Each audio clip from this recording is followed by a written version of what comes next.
Eftel was a middle-aged mage who spent the better part of 40 years studying lightning magic so he could defeat the demon lord alongside the other great heroes. And normally, this would be the point where he is shunned and betrayed for being the weakest member of the hero party.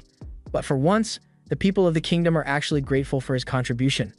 And when the king is thanking them for their great effort in stopping the demon invasion, he announces their rewards. As a reward for their bravery, the king tells them that he will be bestowing the greatest title anyone in the kingdom can have, the title of Emperor. Eftel is shocked to hear this, since the title of Emperor is usually something only nobles can receive, and even then, it's extremely rare. So for him to be receiving such a title truly is a great honor. After crowning the water, fire, and earth heroes as emperors, he then moves on to Eftel, and he says that while Eftel may not be the strongest mage out there, everyone recognizes that the hero party never could have won without his help, so he too will be receiving the title of Emperor. And Eftel is happier than ever before because this moment makes all the sacrifices he made for his training worth it. Several years go by, and Eftel is now a retired old man living in the countryside, and he spends most of his days training the young children whom he has taken in over the years. For today's lesson, Eftel has the kids practice their magic formations while balancing rocks on their heads as a way to teach them how to maintain their focus. A few of the kids struggle with it at first, but they all get the hang of it after a while, and once Eftel is satisfied, he tells them they can finally take a break. The kids are all exhausted, and Eftel commends them for their hard work, but next, he says he wants to see them practice the level 4 magic he taught them last week. However, just as Eftel is done saying that, Merlin speaks up and asks Eftel if he's sure he wants to keep going without taking a break for himself first. Eftel can see that she is genuinely worried about him since he's getting old, but he assures Merlin that he can still bend his knees without the sound of bubble wrap, so a little standing isn't going to tire him out. Eftel recalls the day he first found Merlin. She was the daughter of a demon woman who had gotten caught up in one of his battles. Even though Merlin was a demon, Eftel decided to take her in since there was no way she'd be able to survive on her own out here. And though Merlin is probably too young to remember any of it, Eftel is sure he must have killed dozens of her family members during the war, so he feels a little guilty when she looks at him with such sincere concern. For now, Eftel decides to carry on with the lesson and tells everyone to get ready to go over the level 4 spells again. But Merlin chimes in and asks Eftel if he could actually teach them some level 6 magic today. The other kids don't understand why Merlin would want to learn level 6 magic already when Eftel just taught them level 5 magic yesterday. And Eftel is a little confused as well since he didn't expect to be asked that. He can see that Merlin is eager to learn, but he tells her that there's no need to rush things because she will learn level 6 magic in due time, and for now, he just wants her to keep practicing what she already knows because the fundamentals are very important. Merlin is a little disappointed to hear him say that since she wanted to learn the magic as fast as possible, but she understands Eftel's point and agrees to just focus on the basics for now. Later on, we see Merlin at the entrance of a deep, dark forest, and she's clearly terrified, but she forces herself to be brave and face her fears so she can prove herself. Merlin plans to kill one of the monsters lurking deep inside the forest so she can prove that she is truly worthy to call herself the best student of the Lightning Emperor. That way, she will be able to take over teaching the other kids, and Eftel won't have to work anymore, so he would finally be able to enjoy his retirement. She knows Eftel would never ask her to do something like this, but Merlin wants to help him in whatever way she can. Merlin's heart was in the right place, but clearly, her common sense wasn't, because not even 10 minutes later, she's running for her life trying to escape the forest because she ran into a wolf monster, and all the level 4 magic she knows didn't work on it. Every spell she throws at the monster either misses or fails to do any meaningful damage, and the wolf just keeps charging after her as if nothing happened. She realizes that she won't be able to outrun the wolf, so she decides to take a gamble and attempt to cast some level 6 magic even though she has barely practiced it.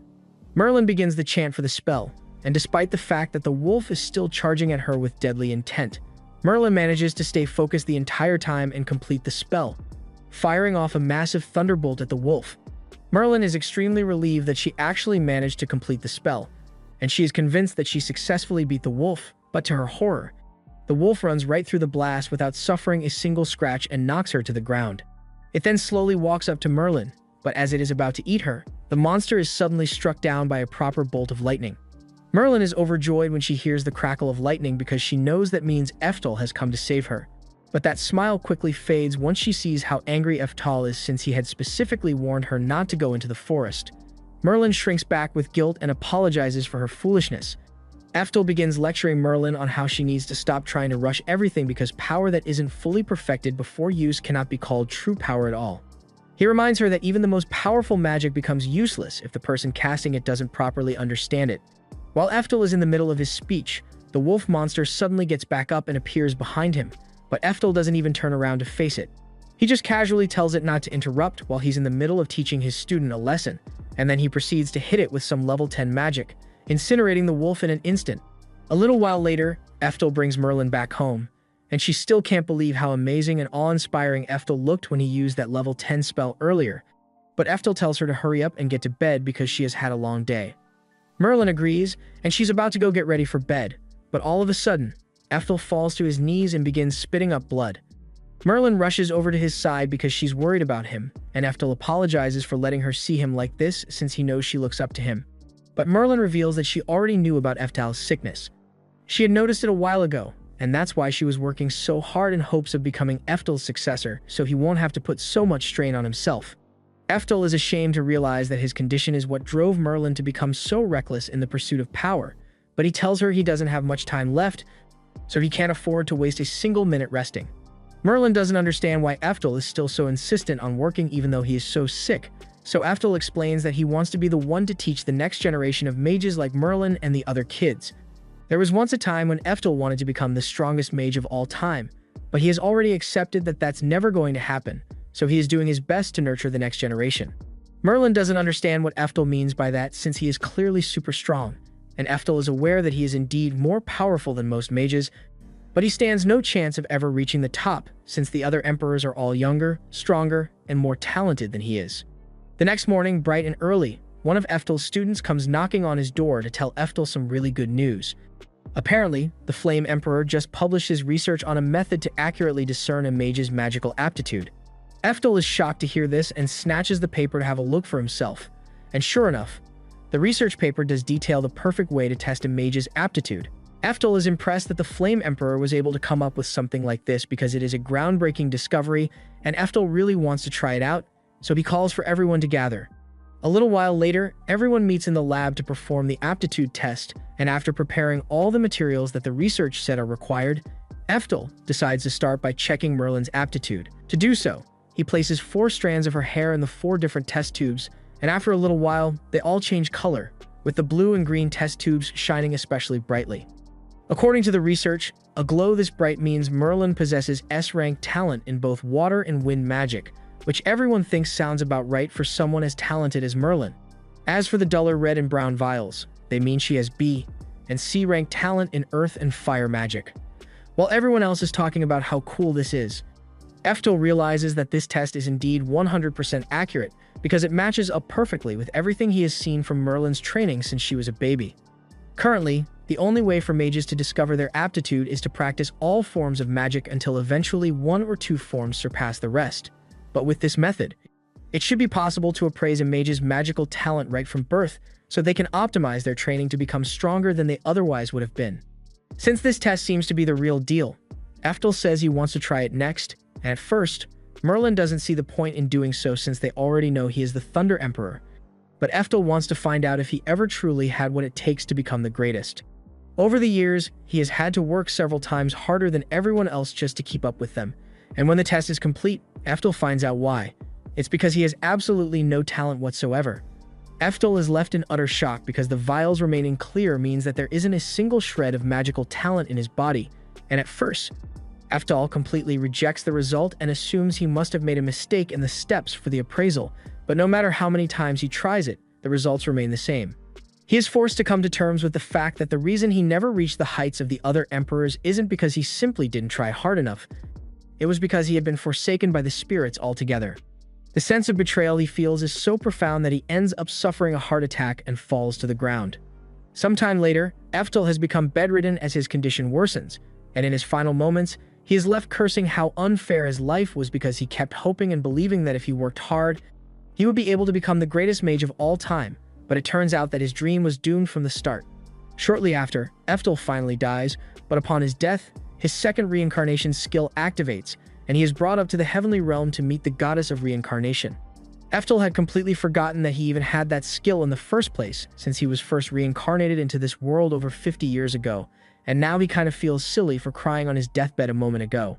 The goddess of reincarnation welcomes Eftel back since it has been a long time since she last saw him, and she says she is very impressed with how far he managed to get in this life despite the fact that his body had no magical talent.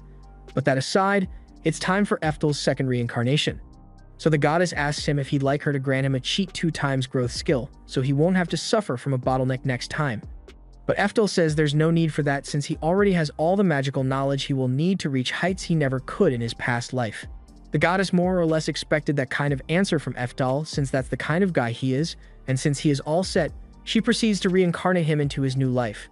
The next time Eftel opens his eyes, he finds himself in the body of a young boy who lives with his mother in the countryside. His life here is pretty normal, but now that he has recalled the memories from his past life, he immediately sneaks off to the shed, the first chance he gets to try out the aptitude appraisal method the Fire Emperor developed. He was hoping that in this life, he may finally get some good magical aptitudes so he can surpass his former self, but to his utter disappointment, he finds out that he also has 0 talent in this life as well, and he is really starting to regret turning down that cheat skill the goddess offered him now. With him being completely talentless yet again, he imagines he is going to end up bottlenecking after learning 10th level magic like he did in his last life. But just as he is in the middle of despairing over his mediocre fate, he suddenly notices a dragon flying overhead, and it looks like it's heading straight for the city. There's a group of knights trying to stop the dragon, so Eftel tries running after them to go help, but then he realizes that he's still a 4-year-old here. He probably could have taken that dragon down in an instant if he had been at his peak, but with this toddler body, there's no way he could cast his original 10th level magic. However, just as Eftel is thinking about his spell, his body suddenly begins to react, and the spell that he spent his entire last life developing is accidentally cast, striking the dragon down in one hit. The knights all gather around the fallen dragon, and they are really confused since they have no idea how the dragon was taken down, and honestly, so is Eftel since he never could have expected that he would retain the skills he gained at the peak of his past life in this new body. 3 years have passed since Eftel reincarnated into this body, and through studying, he has figured out that he is indeed still in the same world as before, but it is 400 years in the future from Eftel's past life. As for his current family, aside from his mother, he also technically has a father, but he has never seen him before. His father's name is apparently Duke Orkat, and he happens to be one of Eftel's descendants, so he was hoping he would get to meet him, but he hasn't had any such luck. His mother is one of Orkat's many mistresses, but she has no magical talent, and the other mistresses don't like her, since they think someone with no magical aptitude has no place in a mage family, so they sent her to live out in the middle of nowhere, and that essentially means that Eftel isn't recognized as a member of the family either.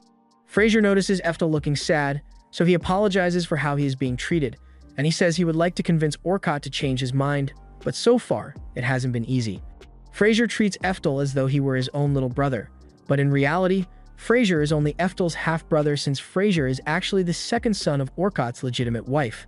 He took pity on Eftel and his mother's situation and has been helping them out here and there for a while now, so Eftel has taken a liking to him and thinks Fraser is a good man. Fraser already dropped off some money to help them get by for the month, but he asks them if there's anything else they need before he leaves, and Eftel's mom thanks him for the consideration, but she says he has already done more than enough for them. This isn't exactly the ideal family situation for Eftel, but to be honest, he doesn't really care as long as he can keep studying magic. Fraser decides to stay for some tea with Eftel and his mom, and while he's there, he asks Eftel what he hopes to accomplish in the future, since he noticed that Eftel has been studying a lot lately.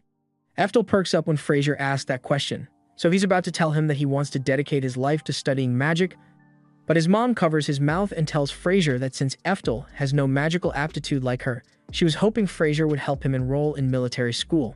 Fraser seems delighted by the idea since he too went to military school and graduated top of his class in swordsmanship, so he thinks it will be perfect for Eftel.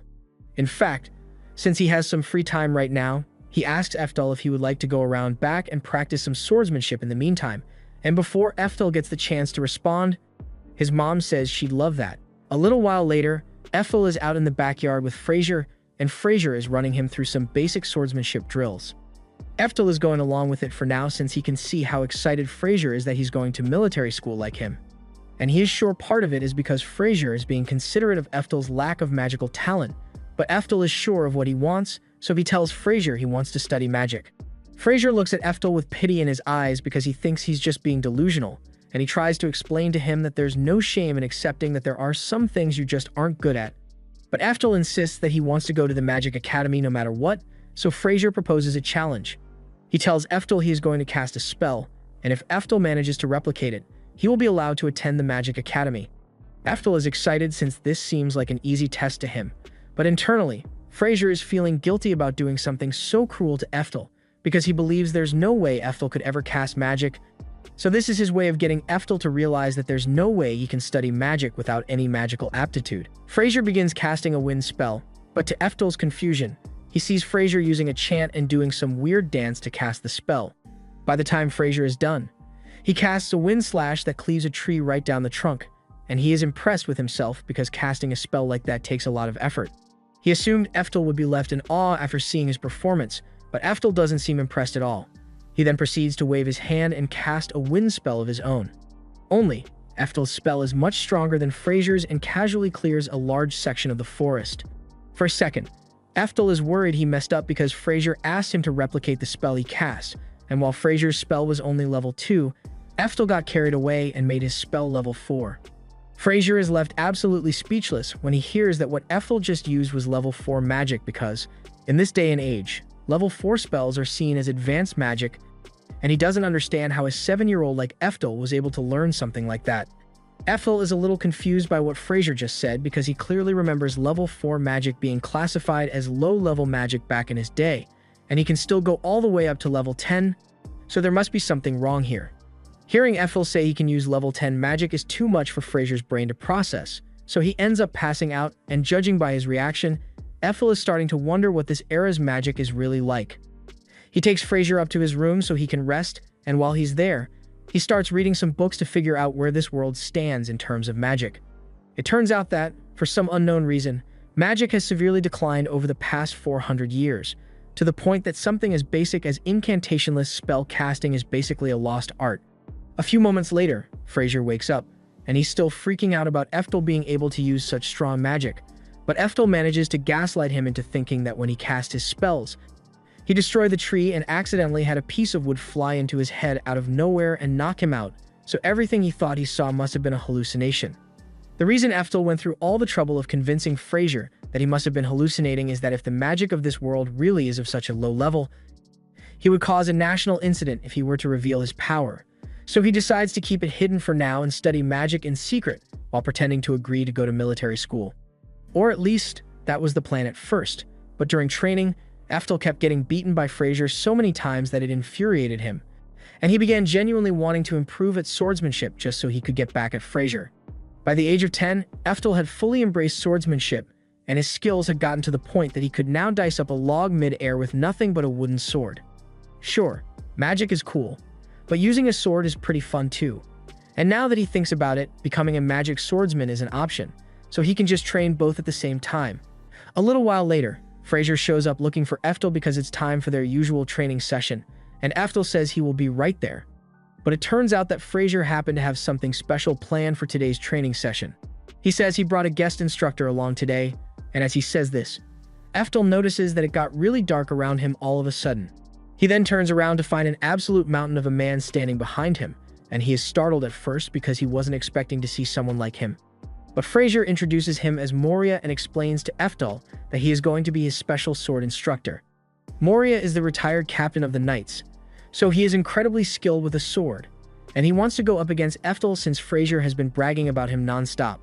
He tells Eftel to attack him any way he wants, and he even turns his back to make it easy for him. But Eftel can tell that there isn't a single opening on Moria, so he doesn't dare to move.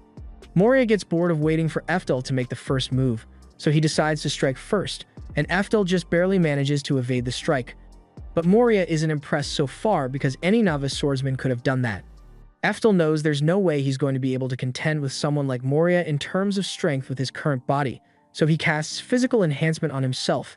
And Moria is actually impressed to see him do this because it's an advanced skill for someone as young as him.